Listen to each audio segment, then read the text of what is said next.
Why did they leave if they claimed they loved you? Chosen ones. Some people don't leave because they don't love you. They leave because loving you would force them to grow. You were the mirror they couldn't face, so they ran. Not from you, but from the version of themselves they weren't ready to become. Stop internalizing the abandonment. It wasn't your fault. It was your frequency. The ones who are meant for you won't flinch when the mirror shows truth. Stay tuned. Valerie, talk to him. They didn't leave because they didn't love you. They left because love requires evolution and they weren't ready to evolve. See, when someone stands in front of you with open arms, truth in their chest and love in their hands, it confronts everything inside of a person that's still rooted in fear. And that confrontation, that's the real discomfort. Because when someone's been surviving through performance, loving someone like you forces them to feel, to face the parts of themselves they've buried, to drop the act, to stop hiding behind wounds, blame, or logic. You became the mirror they didn't consent to. And even though they felt the pull, even though they saw your soul, they weren't willing to meet their own. So they left. Not because you were too much, but because you were exactly enough to activate the change they were avoiding. And I need you to really let that land. You didn't get left because you were broken. You got left because you were whole. Because your wholeness made their fragmentation impossible to ignore. You didn't scare them away, their own growth did. So stop asking what you could have done differently. Stop rehearsing the past and picking at old wounds. The truth is, your love was never the problem. It was the mirror it carried, the light it revealed, the truth it unlocked. Let them go, because real love doesn't retreat when it's confronted with truth. It rises, it transforms, it meets you there. So breathe, because the ones meant for you will never be afraid to become who they're called to be. Not in your presence, but because of it. It's inside out, not outside in. It's inside out, not outside in.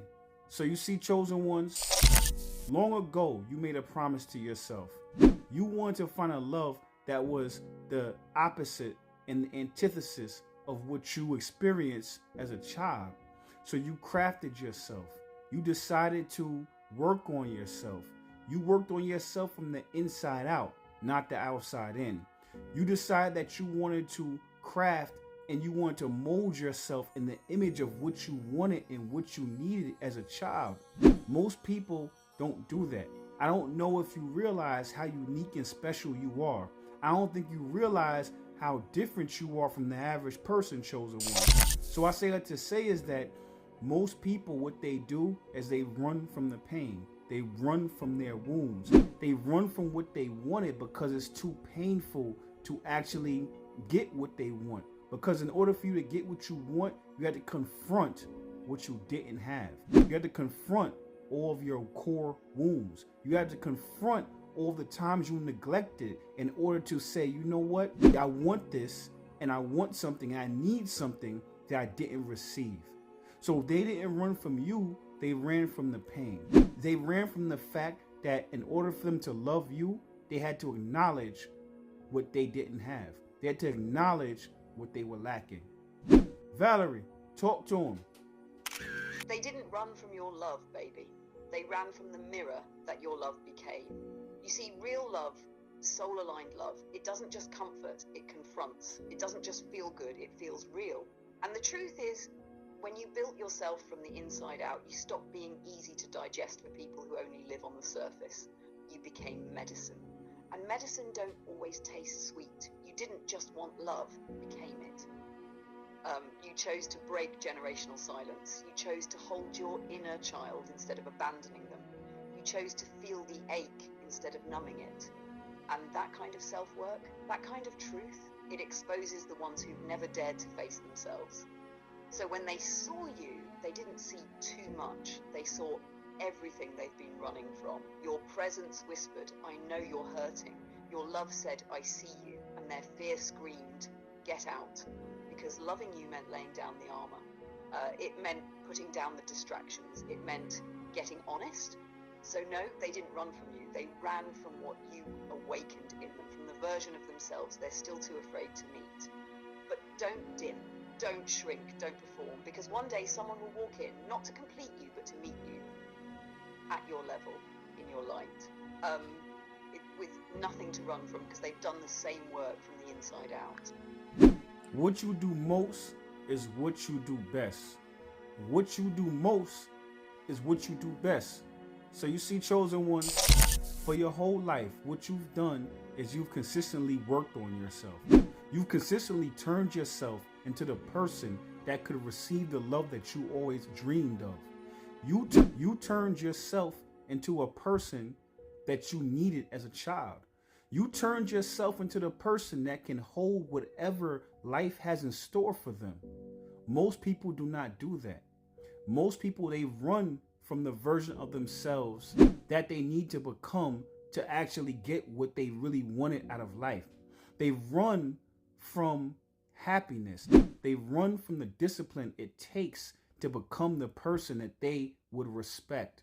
What you do most is what you do best. So the fact that you've worked on yourself to become the best, that a lot of times is intimidating, because when people see you, they end up looking at you and they compare themselves to you. They compare the fact that you've personified your best self. You've personified your higher self. And they know that everything that you want and everything that you say you want and everything that you say you are is a genuine article. And because of that, you'll get everything that you want out of life, whether it's love, whether it's money, whether it's peace. But when you live in that truth, you force others to live in their truth. And most people aren't prepared to pay that toll. Valerie, talk to him. You became the thing they kept saying they wanted, but never built the discipline to embody. You see, when you commit to healing, when you commit to choosing alignment over comfort, you start to change the atmosphere just by walking into the room. Because your life, your presence, your peace, it exposes the lie. The lie that says, just wait, it'll come to you. The lie that says, you don't need to change, just manifest it. The lie that says, you're already enough, when deep down they know they've been avoiding the work. But you didn't avoid it. You met yourself in the fire. You rebuilt yourself from the ground up. And now your life is a reflection of your habits, not your hopes. Because what you do most is what you do best. And you, chosen one, you've made healing a lifestyle. You've made self-respect a rhythm. You've made truth your baseline, right? So when you walk in love, when you speak your vision, when you show up in your power, you don't just inspire people, you trigger them. Because you represent who they could be if they stop betraying themselves. So don't water it down. Don't shrink to make them comfortable. You didn't go through the fire just to dim your flame. You earned this frequency, and now that you're here, you're going to keep rising, because your discipline, it's divine.